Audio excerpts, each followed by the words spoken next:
дээр шалгах ажиллагаа явуулж байгаа. Шалгах ажиллагаа бол одоо өнөөдрийн төвшөнд одоо яг энэ цаг үеэр авчиж одоо дуусаагүй байгаа. Шалгах ажиллагаа бол нэлээд ирчүүтэй явж байгаа, нэлээд өргөн хүрээтэй. За мэдээлэл өгөхийн хувьд бол манай тагнуулын ерөнхий газар болон цагдаагийн ерөнхий газар энэ ажиллагааг бол өнгөрсөн 8 дугаар сараас бол эхэлсэн. 8 дугаар сард бол хэсэг хятадын иргэн бол манай Оросд хурж ирээд манай захирам ертөнцид бол ямар нөхцөл байдал үүсдэг.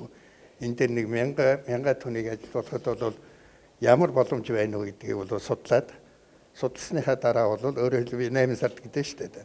8 сараас хойш бол мэдээлэл авагдчихсан манай хоёр байгууллагуудын дотроос бид бол хоорондоо мэдээлэл солилцсон үндсэн дээр бол цаашд бол энэ асуудлыг хэрхэн яаж өрнөхийг бол ажигласан. Ингээ харахад бол дараагийн саруудад 9-10 сард бол одоо эхний ээлжинд 80 хүн түүнээс дараалаад бол одоо ингээд хайжмаар бол энэ тав өссөр байгаад яг өцөгдрийн байдлаар бол 800 бол хүрсэн. За энийг бол зохион байгуулж байгаа бол хүн нь бол тодорхой байгаа. Одоо байцаалтаа өгж байгаа үр дүнгийн бол хараагүй байгаа. За энд бол гол нь бол хүн нарийн секторт тус нэг иргэн байгаа. Нөгөө талаар бол Монгол нэг хүн зохион байгуулж байгаа. За эднэрийг бол зохион байгуулалтанд ингэж оруулаад цаанаас нь бол явуулаад 540 буудлыг бол ашиглуулсан явдал бол гарсан. За энэ дээр бол бид нар бол хамтарсан ажлын хэсэг байгуулад энэ дээр бол ажиллаад одоо ажиллагаа явагдаж байгаа учраас нарийн ширийн асуудал би хэлж чадахгүй. Урьдчилж хэлэхэд бол ерөнхийдөө бол сайтыг ашиглаад за тоо баримтууд хэвлэлээр бол гарцсан юм шиг байлаа, мэдээлэлээр бол цацгдсан байлаа. Тэгээ хүний тоог бол хэллээ 800 байгаа. Ер нь бол компьютер бол 1000-аад компьютер байсан. За гар утас бол гар утасны сим бол зөвхөн симийг ашиглаж байсан бол нэг 10,000 гажих байсан. Гэхдээ энэ бүхэн бол одоо ер нь бол бүрэн хяналтанд байгаа. Айдас төрөх бол ямар ч асуудал байхгүй. Ер нь ажиллагаанд бол хэрхэн яаж ашиглаж байгааг бол хяналтаар явуулаад бидний бол одоо түрүүн хэлсэнчлэн одоо 8 сараас хойш бүрэн бүтэн хяналтанд бол байсан гэдгийг бол үндэсний айдгүй байдлын хэмжээнд яригдах одоо заналхийсэн үйлдэл мөн үү? Энэ дээр бол мэдээж бол манай байгууллага орж байгаа учраас бол энэ захирам ертөнцид бол аюулгүй байдал үүсгэж болзошгүй учраас бол манай байгууллага анхнаас нь бол ер нь захирам ертөнцид бол орох гэж байгаа гэдэг мэдээлэл авагдчихсан учраас бол энэ чиглэлд бол бид нэр ажиллаж явж байгаа. Өнөөдрийн байдлаар одоо батлагдж байгаа нь бол мэдээж мөнгө угаах. За энийг бол таанууд бол бас сайн юу яах сурчлах хэрэгтэй. Мөнгө угаахтай тэмцэх хэмжээнд бол хүрж байгаа. За энэ бол хамгийн гол мөнгө угаах. За мөнгө угаах асуудал бол үнэхээр бол энэ тоглоомч байж болно. Бус хэлбэрээр байж болно. Энийг бол тогтоох ажиллагаа бол явагдаж байна. Хүн орчныг одоо зориудаар буснуулах ч юм уу тийм оролдлогод байсан болоо. Тийм шинж тэмдэг бол үндсэндээ бол би дахиад хэлэхэд бол бидний эцсийн байдлаар бол одоо ингээд шалгалтууд явагдаж байна. Энэ хаалтуудыг бол үзнэ шалгаж байгаа. За энэ дээр бол цагдаагийн захимийнх нь бол ажиллаж байна. Манай бол киберийнх нь бол бас ажиллаж байна. Ингээд бид нар бол дөнгөө бол удахгүй гарганаа. Ямар зориултын визээр орж ирсэн хүмүүс байд юм бэ? 800 хүмүүсийг 800 хүнийг одоо яаж ярих вэ? Таанууд асуудах хэрэгтэй. яг ямар байдлаар Ямар зориултын визээр зорчсон байдаг юм бол Монголд? Уусан 5 буудал байгаа. Тэр 5 буудалтай бол байгаа. Би дөрөв хэлсэн бол удирдах байгаа, зохион байгуулж байгаа хүмүүсүүдийг бол бид нэр саатуулсан байгаа. За тэднэртэй бол тэднэрээс бол мэдээллийг бол авч байгаа. Байцаалтыг бол авч байгаа. Энийг бол цагдаагийн ерөнхий газар дээр бол бүх энэ мөрдөн шалгах ажиллагаа бол явагдаж байгаа гэдгийг бол хэмжээний гадны иргэд яаж орж ирсэн байх вэ? Визний би түрүүн хэллээ одоо 8 сараас хойш бол 20 30 өөрөөр хэлбэл цууж орж ирсэн. Өнөр орж ирсэн ч явдал би гэхдээ энэ бол дандаа зөөлчний. Өөрөөр хэлбэл хамгийн том эднэрийн бол бас нэг зөрчил бол жуулчны визээр ороод хөдөлмөр эрхэлсэн. За энэ дээр бол бид нэр бүрэн эрхтэй албатан гаргах. Тэгэхээр бол сая бол дуулж байгаа мэдээ сонсоход бол ихтэй хэлсэн сайтын яам манай бүх ажиллагаанд бол дэмжлэг үзүүлнэ гэдгээ мэдгдсэн гэсэн. Тэгэхээр бол энэ дээр ч гэсэн бид нэр ихтэй хэлсэн сайтын яамны дэмжлэгийг аваад энэ хүмүүсүүдийг буцааж гаргах ажлыг бол хамтар зохион байгуулна гэж бодож байна. Тэр 10,000 SIM карт одоо яаж яваад тэдний гарт очсон юм бол өрн телефоны компаниудаас тодруулж байгаа юу? Одоо чи бол маш зөв асуулт тавьж байна л да. Ер нь бол SIM бол ямар чанал юугүй бол тархаж байна. За энийг бол одоо журмал хуулийн одоо төсөлд бол явж байгаа. Тэгэхээр одоо жишээлбэл Германд бол 3 SIM-ээс бол илүү авах ёсгүй гэдэг нэг хүн дээр өөрөөр хэлбэл нэр хаяг нь бол тодорхой байдаг. Тэгэхээр энэ журмаа бол бид нар ч гэсэн цааш бол барих ёстой гэж бодож байна. Хуулинд бол гарна, утгагүй гарна, гарахтаа бол бид нар ийм залтууд бол хуулийн төсөлд бол орсон байгаа гэдэг. Ямар өрн телефоны компани дугаарууд байсан юм бэ нууц шүү.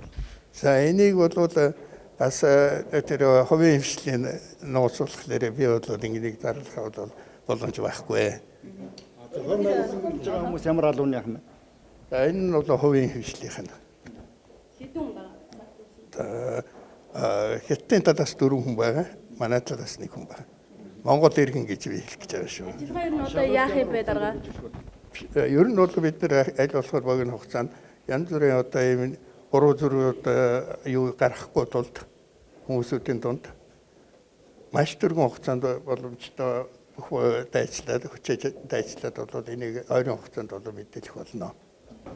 Хэрэг шалгадаг хуультай шүү дээ. Хуулийнхаа хэмжээнд л тагдагийн байгууллага мөрдөнжлөх ажиллагаа явуулж байна. За сая тагнуулын ерөнхий газрын дарга тодорхой мэдээллүүдийг өгсөн. Мэдээлэл бүх мэдээлэл ижил. Өөрөөр ямар нэгэн байдлаар цагдаагийн үйл ажиллагаа тусдаа, тагнуулын ажиллагаа тусдаа гэсэн юм ямар нэг юм бол байхгүй. Нийгэмд ямар нэгэн хор хохирол байгаа юу? Байхгүй. Захим хэрэгтэй тэмцэх хэлц танаад байгаа шүү. Энэ одоо яг яаж ажиллаад байна?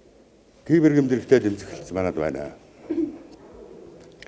Энэ захин гэмтэрхтэй тэмцдэг цэгүүрхтэй энэ хэлтсийн үйл ажиллагаа мөн одоо энэ өнөөдөр шалгаж байгаа нэрээс судалтай хамтдаа шалгаж байгаа ажиллаж байгаа. Өөрөнд телефонуудыг шалгах уу? Өөрөнд телефон зарим нэг операторууд юмдаг шалгагдана. Зайлуулсан 5 зочид бодолд хариуцлага асуулт ярих уу шалгагдах уу? Яригдана. Эзэмшигчнэр нь дандаа хятадууд байсан гэдэг мэдээлэл өнө 5 жижиг буудлаа. За нэр нь бол би танаар тоо хэлж өгөх үү? Юу нэ харж байгаад хэлж өгье.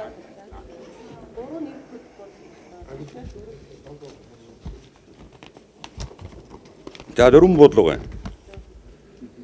За Юнан энэ Сүхбаатар дүүргийн 1-р ороонд байдаг. Хэдэн хятад байгаа гэдэг тоог нь ард нийлээ явуучих та. Үгүй ээ. Амар зочдууд л энэ Баян зүрхийн 8-р ороонд байдаг. Сентури юуны нөгөө Оринтал Баян зүрхийн 13-р ороонд байдаг. Чингэлтэн 6-р ороонд байрладаг Кентавр зочдууд. Ийм нэр мөн. Мөрдөнжлөх ажиллагааны явцад ямар нэг тодорхой болсон мэдээлэл байна. Одоогоор шалгалтыг хийж байгаа учраас ямар нэгэн мэдээлэл юм. Одоо тэр хүмүүсийг яах юм? Тэр хэмжээний одоо гадны иргэдэг яа. Хаа нэгэн тэр хүмүүс одоо Одоо тэр 700-аад иргэд одоо бол хэрэг анх шалгахад байсан байранда бүгдээрээ байцгааж байгаа. Түүнээс одоо бид тэднийг хордог саатуулдаг боломж байр замнаас хулаад асуудал бол байхгүй шүү дээ. Хүмүүс бол одоо гадагшаа гарах ч гэдэм үү өөр зүгүүдээ явах одоо боломжгүй гэсэн үг. Одоогоор нөгөө бичиг баримттай холбогдолтой асуудлууд нь шалгаж байгаа учраас тийм ямар нэг хөдөлгөөн байна. ийм жилрүүлэх ажиллагаа явагдах уу? Явагдана нийтэн хяналтууд бас өргөжлөж байгаа. Тэгэхээр буудлаа одоо хөрөнгө оруулагч нь хятад хүмүүс гаргах боломжтой гэсэн юм уу? Ер нь бол энэ улсуудыг гаргана шүү дээ. Уцаал явуулна шүү дээ. Шалгалтын ажлаа Одоо бид зохион байгуулсан гэдэг улсуудтай холбогдолтой л хэргийн шалгалт хийхээс биш энэ улсуудыг хэрэг үйлцээ гэж хэлээд шалгадаг асуудал. Энэ 4 иргэн Монголын 1 иргэнийг ямар үндэслэлээр цагдаа орьсон юм бол? Одоогоор аль нэгэн байдлаар цагдаа орьсон цэцэрлэг арга хэмжээ авсан юм бол байхгүй. Энэ иргэд иргэний нөгөө гаргацсны сэм интернет сүлжээг нь ашиглаад нөгөө мөнгө зайлшдаг, нэгтэг гэдэг юм уу тийм тохиолдол гарсан болоо тэр нь шалгагдсан болоо тийм. Ийм тохиолдол бүртгэгдэн шалгадаг. Одоо буудлуудын эзэд Одоо бол зөвхөн бидний шалгагдаад тогтоож байгаа юм бол мөрийтэй бооцоо тоглоом юм. Ийм л одоо үйлчлэгээ их хичээл орж ирсэн юм л асуудал. Монгол гол зохион байгуулалтанд оролцсон Энэ гадаад иргэн ариадаас энэ талаар мэдээлэл танаа бүхэн өгсөн үү? Энэ хүмүүс ямар одоо зорилготой орж ирсэн байдаг юм бол? Ер нь энэ орж ирсэн улсуудын дийлэнх нь аялал, жуулчлал, бизнестэй хөдөлмөр эрхлэлтэй ямар нэгэн виз болгодог.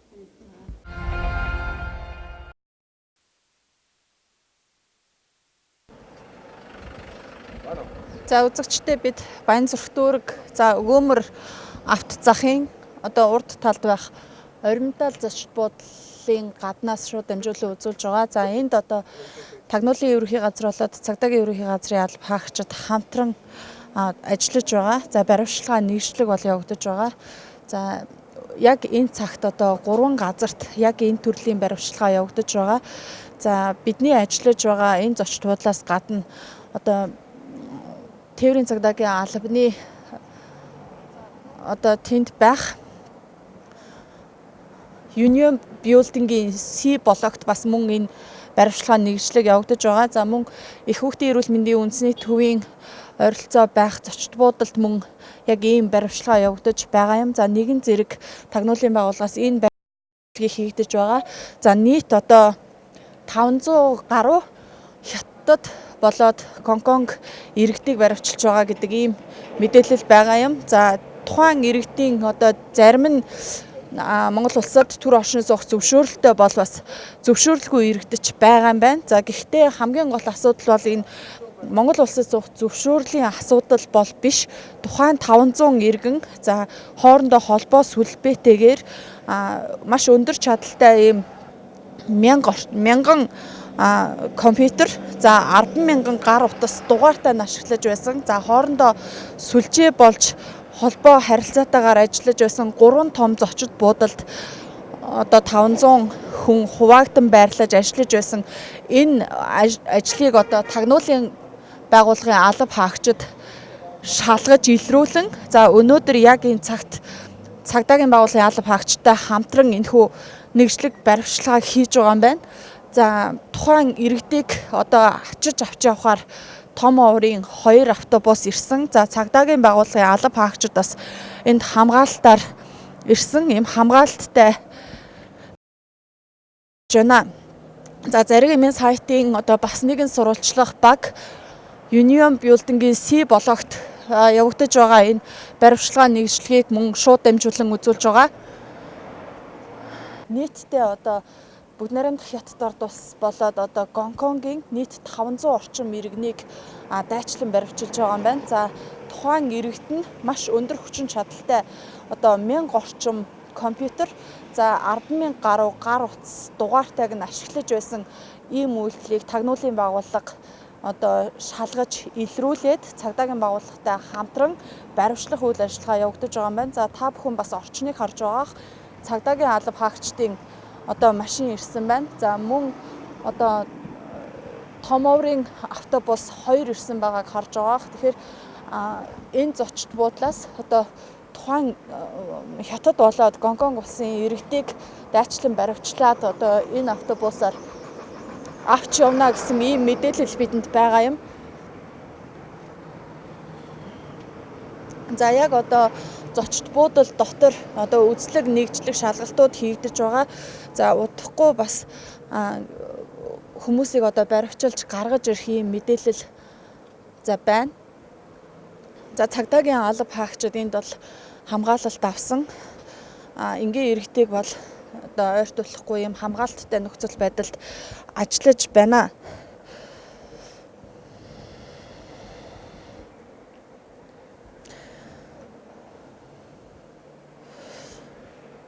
За нийт одоо 500 орчим ийм иргэн өнөөдөр баривчлагдана. За тухайн иргэд бол Монгол улсад төр оршин суух одоо нэг хэсэг нь зөвшөөрөлтөй болоо одоо зөвшөөрлгүй иргэдэж байгаа.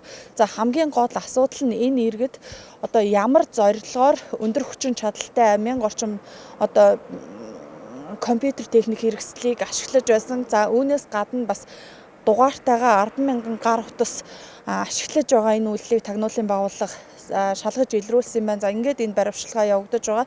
За тэгэхээр хамгийн гол асуудал бол Монгол улсад одоо тухайн техник хэрэгсэл гар утсуудыг ямар шалтгаанаар ашиглаж байсан бэ гэдг нь одоо цаашаа үргэлжлүүлээд шалгагдах хамгийн том асуудал одоо болох нь ойлгомжтой. За өнөөдрийн хувьд 3 газраас 3 зочид буудлаас энэ нэгжлэг баривчилгаа явагдаж байгаа. За нийт одоо 500 гаруй иргэн тухайн техник хэрэгслүүдийг ашиглаж зочид буудлуудад одоо байрлаж үйл ажиллагаа явуулдаг. Тэгэхээр тэдний явуулдаг техник хэрэгсэл ашиглаж явуулдаг энэ үйлдэл нь одоо маш ноцтой асуудлаа гэдэг ийм мэдээлэл бол байгаа юм.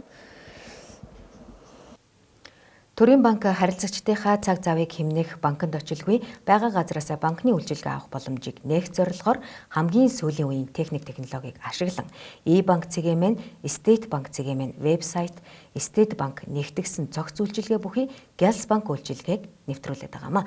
Энэ талаарх мэдээллийг хүлэавч үзье. Төрийн банкнаас харилцагчдынхаа цаг завыг хэмнэх банкнд очилгүй байгаа газраас банкны үйлчилгээ авах боломжийг нээх зорилгоор хамгийн сүүлийн үеийн технологиг ашиглан iBank, State банк, вебсайт, State банк application, mobile банк, message банк зэрэг 4 төрлийн захин үйлчилгээг өөртөө нэгтгэсэн цогц үйлчилгээ бүхий Галс банк үйлчилгээг нэвтрүүлсэн. Сүүлийн 5 жилийн дотор Төрийн банкны Галс банкны хэрэглэгчийн тоо тасралтгүй өсч 600 мянгад хүрсэн нь харилцагчийн эрэлт хэрэгцээг хангасан хэрэглэхэд хялбар найдвартай үйлчилгээ хэмээн харилцагчдын өнгөсөн үнэлгээ гэж ойлгож болно. Тиймээс Төрийн банкны хамт олон 10 жилийн яваг авахтан Галс банкны 10 харилцагчаа тус бүр нэг сая төгрөгөөр урамшуулна. Хэрэв та тус урамшуулт аянд оролцохыг хүсвэл Галс банк үйлчилгээгээр 2-оос дээш гүйлгээ хийсэн байхад л хангалттай ба урамшууллын эцсийг 7 хоног бүр цахим хэлбэрээр Facebook, State банк хуудасаар тодруулна. Мөн Галс банк үйлчилгээнд бүртгүүлж амжаагүй харилцагч байгаа бол 2019 оны 12 дугаар сарын 31-ний дуустал Галс банк үйлчилгээндээ үнэгүй бүртгэн бэлэг болж байна. Харилцагч Галс банк үйлчилгээг интернет холболттой үед iBank